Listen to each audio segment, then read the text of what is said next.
નમસ્કાર ગુજરાત પીએમ કિસાન સન્માન નિધિ યોજના અંતર્ગતના એક નવા વિડીયોની અંદર ફરી એક વખત આપનું હાર્દિક સ્વાગત છે। મિત્રો, પીએમ કિસાન સન્માન નિધિ યોજના અંતર્ગત 22મો હપ્તો છે જાહેર થઈ ચૂક્યો છે કે નહીં? કારણ કે ઘણા બધા તમને એવા સમાચાર મળ્યા હશે કે હોળી ધૂળેટી ઉપર છે 2000નો હપ્તો ખેડૂતોના ખાતામાં જમા થવાનો હતો, પરંતુ તેમ છતાં હજુ સુધી ખેડૂતોના ખાતામાં આ પૈસા જમા નથી થયા। તો હવે આ 2000 રૂપિયાનો હપ્તો ક્યારે જમા થવાનો છે? આ લિસ્ટ એક જાહેર કરવામાં આવ્યું છે સરકાર દ્વારા। નવું લિસ્ટ છે, તેમાં તમારું નામ છે કે નહીં એ તમારે તપાસ કરવાનું છે। અને ખાસ કરીને તમારે પીએમ કિસાન યોજના અંતર્ગત 2000 રૂપિયાનો હપ્તો મળે છે, 4000નો હપ્તો મળે છે કે પછી 6000નો હપ્તો મળે છે, એના વિશેના સમાચાર અને માહિતી જોઈતી હોય તો આજનો આ વિડીયો તમે છેલ્લે સુધી જોજો। કારણ કે મિત્રો, પીએમ કિસાન સન્માન નિધિ યોજના એક એવી યોજના છે જે સરકાર દ્વારા લગભગ આજથી 5 થી 6 વર્ષ પહેલાં શરૂ કરવામાં આવી હતી અને ત્યારથી અત્યાર સુધીમાં આ યોજના અંતર્ગત દર વર્ષે છે એ ખેડૂતોના ખાતાની અંદર પૈસા જમા થાય છે અને એમાં પણ એક પણ રૂપિયાનું રોકાણ ખેડૂતોએ કરવાનું નથી। દરેક પૈસા સરકાર આપે છે અને એમાં પણ સરકાર છે એ હવે રકમની અંદર વધારો કરી શકે તેવી અત્યારે માહિતી મળી રહી છે। તો આ દરેક અપડેટ તમને આજના વિડીયોની અંદર જણાવવાની છે।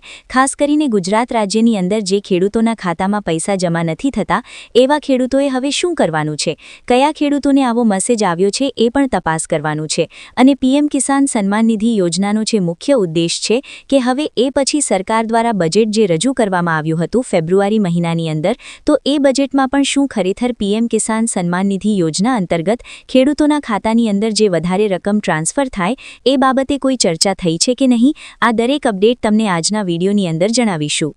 સૌપ્રથમ મિત્રો, આપણી એ બાબતે તપાસ કરીશું કે પીએમ કિસાન યોજના અંતર્ગત 22મા હપ્તા વિશે કરવા યોગ્ય જે 5 થી 6 એવા મહત્વના પોઈન્ટ છે જેમાં હપ્તાની રકમ કેટલી છે। તો આ 22મો હપ્તો છે એટલે એમાં પણ 2000 મળશે। હવે આ હપ્તો ક્યારે જમા થશે? મિત્રો, હજી સુધી સરકાર દ્વારા જાહેર થયેલી સત્તાવાર તારીખ કે અંદાજિત સમયગાળો છે આપવામાં નથી આવ્યો, પરંતુ સરકાર દ્વારા એવું કહેવામાં આવી રહ્યું છે કે દર 4 વર્ષે દર 4 મહિને ખેડૂતોના ખાતાની અંદર એક હપ્તો આપવામાં આવે છે। હવે આ યોજના અંતર્ગત પાત્રતા ધરાવતા માપદંડ શું હોઈ શકે? તો જમીન ધરાવતા ખેડૂતો લાભ લઈ શકે, આધાર કાર્ડ લિંક હોવું જોઈએ, બેંક ખાતું લિંક હોવું જોઈએ અને કેવાયસી છે એ પૂર્ણ હોવું જોઈએ, તો જ તમને છે એ લાભ મળશે। બીજું એ કે કેવાયસી આધાર લિંકિંગ ફરજિયાત છે કે નહીં? હા મિત્રો, હપ્તો મેળવવા માટે કેવાયસી છે એ તમારે ફરજિયાતપણે કરાવવું પડશે।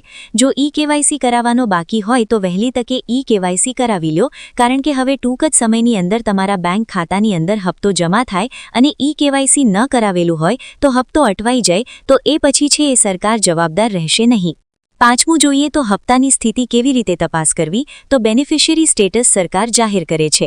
આ વખતનું પણ બેનિફિશિયરી લિસ્ટ અને બેનિફિશિયરી સ્ટેટસ છે એ સરકારે જાહેર કરી દીધું છે।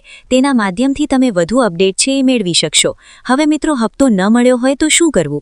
એ પણ એક તપાસની વાત છે, જેમાં દસ્તાવેજ ચકાસણી છે, બેંક વિગતો સુધારવી પડશે, સ્થાનિક કૃષિ કચેરી અથવા તો હેલ્પલાઇન સંપર્ક છે એ તમારે કરવો પડશે। હવે આ હેલ્પલાઇન નંબર શું છે તેમજ તમારે કઈ રીતના કોન્ટેક્ટ કરવો અને તમને હપ્તો ન મળ્યો હોય તો તમારે શું સ્ટેપ કરવા અથવા તો શું પગલાં ભરવા એના વિશેની તમને અત્યારે છે એ માહિતી જણાવવાની છે। મિત્રો, આ દરેક યોજનાઓ સરકાર દ્વારા જ્યારે પણ જાહેર કરવામાં આવતી હોય છે તો એ યોજનાઓ શું છે એના વિશેની આપણે છે એ દરેક વિડીયોની અંદર માહિતી તમને જણાવી છે કે પીએમ કિસાન સન્માન નિધિ યોજના એટલે કે પ્રધાનમંત્રી સન્માન નિધિ યોજનામાં 22મા હપ્તા વિશેની સંપૂર્ણ માહિતી તમને જણાવે। યોજના શું છે? તો પહેલાં તમને ખ્યાલ હશે કે આ યોજના હેઠળ ભારત સરકાર ખેડૂતોને દર વર્ષે 6000ની આર્થિક સહાય મોકલે છે, જેમાં 2000ના કુલ 3 હપ્તા દર વર્ષે આપવામાં આવે છે। સીધા જ ખેડૂતોને આ બેંક ખાતાની અંદર છે એ આ હપ્તા મોકલી આપવામાં આવે છે, એટલે ખેડૂતોને આ હપ્તો છે એ ડાયરેક્ટ બેંકમાં જ મળે છે। બીજું એ કે 22મા હપ્તા વિશે તમને થોડીક વધારે માહિતી જણાવીએ તો 22મો હપ્તો વર્ષ 2026 દરમિયાન જાહેર થવાની શક્યતા છે।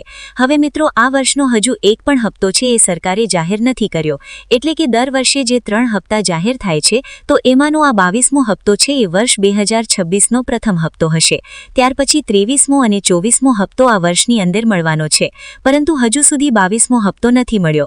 તો હવે માર્ચ મહિનો તો શરૂ થઈ ગયો છે, તો માર્ચ મહિનાના એન્ડિંગમાં હપ્તો મળશે કે પછી એપ્રિલ મહિનામાં હપ્તો મળશે? તો એ પછીના જે 2 હપ્તા છે એ કઈ તારીખે મળી શકે? તો એ વિશે હજુ સુધી સરકારે ઓફિશિયલી તારીખ કે માહિતી જાહેર કરી નથી। હા મિત્રો, એક મીડિયા રિપોર્ટ અથવા તો સોશિયલ મીડિયા રિપોર્ટના આધારે તમને જણાવીએ તો દરેક પાત્ર ખેડૂતોને 2000 રૂપિયા છે એ સીધા ડીબીટીના માધ્યમથી ખાતામાં જમા કરી આપવામાં આવે છે. હપ્તો મેળવવા માટે તમારે ઈ-કેવાયસી છે એ ફરજિયાત કરવું પડશે. આધાર કાર્ડ અને બેંક ખાતું લિંક કરવું પડશે. દસ્તાવેજમાં ભૂલ હશે એટલે કે ડોક્યુમેન્ટમાં કોઈપણ પ્રકારની ભૂલ જણાશે તો તમારો હપ્તો છે એ અટકાઈ જશે એટલે કે અટવાઈ જશે. તો તમને હપ્તો છે એ મળવા પાત્ર નહીં રહે. હવે મિત્રો, આ કોણ પાત્ર છે આ હપ્તો મેળવવા માટે? એટલે કે 22મો હપ્તો છે સરકાર જાહેર કરશે તો એ હપ્તો મેળવવા માટે કોણ કોણ પાત્ર છે? તો તેમાં સૌપ્રથમ જમીન ધરાવતા ખેડૂત પરિવારો છે એ 22મો હપ્તો મેળવવા માટે પાત્રતા ધરાવે છે. બીજું કે આધાર કાર્ડ ધરાવતા અને બેંક ખાતું જોડાણ કરેલું હોય, લિંક કરેલું હોય એવા ખેડૂત મિત્રો છે એ આ હપ્તો મેળવવા પાત્ર છે. ત્રીજું, ઈ-કેવાયસી પૂર્ણ કરેલું છે, ઈ-કેવાયસી કમ્પલસરી કરાવેલું છે, ઓથેન્ટિકેશન છે, ફેસ ઓથેન્ટિકેશનથી માંડી અને તમે ઈ-કેવાયસીના માધ્યમથી તમે પીએમ કિસાન યોજના સાથે જોડાયેલા છો તો તમને હપ્તો મળવા પાત્ર રહેશે. કયા લોકોને છે એ સામાન્ય રીતે હપ્તો નહીં મળે? ઘણી વખત મિત્રો, ખોટી રીતે જો તમે સરકારી યોજનાનો લાભ લેતા હોય તો સરકારે લાંબા સમય પછી તમને છે એ યોજનામાંથી બહાર કાઢી નાખતા હોય છે. તો આ વખતે પણ પીએમ કિસાન સન્માન નિધિ યોજનાનો 22મો હપ્તો છે એ કયા ખેડૂતોને નહીં મળે? તો એમાં આવકવેરો ભરતા લોકો છે એમને હપ્તો નહીં મળે, સરકારી નોકરિયાતને લોકોને હપ્તો નહીં મળે, સંવિધાનિક પદ એટલે કે સરકારી યોજના, સરકારી સહાયતા મેળવતા હોય તેમ છતાં સરકારી નોકરી કરતા હોય તો એવા જે લોકો છે એમને હપ્તો નહીં મળે. મોટા વ્યવસાયિક ખેડૂતો હોય એટલે કે જેમની પાસે 20 વીઘા જમીન હોય, 50 વીઘા જમીન હોય કે 100 વીઘાના ખાતેદાર હોય એવા ખેડૂતોને હવે 2000 રૂપિયાનો હપ્તો નહીં મળે. ત્યાર પછી જોઈએ તો મિત્રો, આ યોજના અંતર્ગત કેટલો લાભ મળવાપાત્ર છે તો તમને વિડીયોની શરૂઆતમાં જણાવ્યું એ પ્રમાણે દર વર્ષે 6000 તમને મળે છે. 3 સમાન હપ્તા એટલે કે 2000ના કુલ 3 હપ્તા આપવામાં આવે છે અને સીધી જ રકમ તમારા બેંક ખાતાની અંદર છે એ ટ્રાન્સફર કરી દેવામાં આવે છે. હવે મિત્રો, હપ્તાઓ મેળવવા માટે તમારે શું શું કરવું પડશે? ઘણા બધા મિત્રોને એ ખ્યાલ નથી કે 2000નો હપ્તો મેળવવા માટે આપણે શું શું કરવું પડે.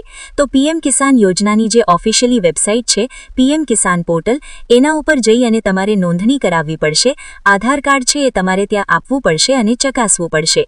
ઈ-કેવાયસી પૂર્ણ કરવું પડશે. બેંક ખાતાની માહિતી સાચી હોવી જોઈએ એ તમારે ત્યાં આપવાની છે અને બેનિફિશિયરી સ્ટેટસ તમારે ચકાસતા રહેવું પડશે. તો તમને આ હપ્તો છે એ વહેલી તકે એટલે કે સરકાર દ્વારા જ્યારે પણ જાહેર કરવામાં આવે ત્યારે સૌપ્રથમ તમને મળી જાય.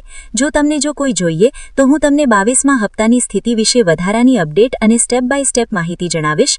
આવનારા વિડીયોની અંદર તમને છે એ દરેક માહિતી જણાવીશ. એના માટે તમારે નીચે કોમેન્ટ બોક્સમાં જણાવવું પડશે કે હવે તમારે 22મા હપ્તા વિશે શું માહિતી જોઈતી છે. નીચે કોમેન્ટ બોક્સમાં તમે જણાવી દેશો એટલે કે આવનારો વિડીયો તમને એ જ પ્રકારનો મળી જશે.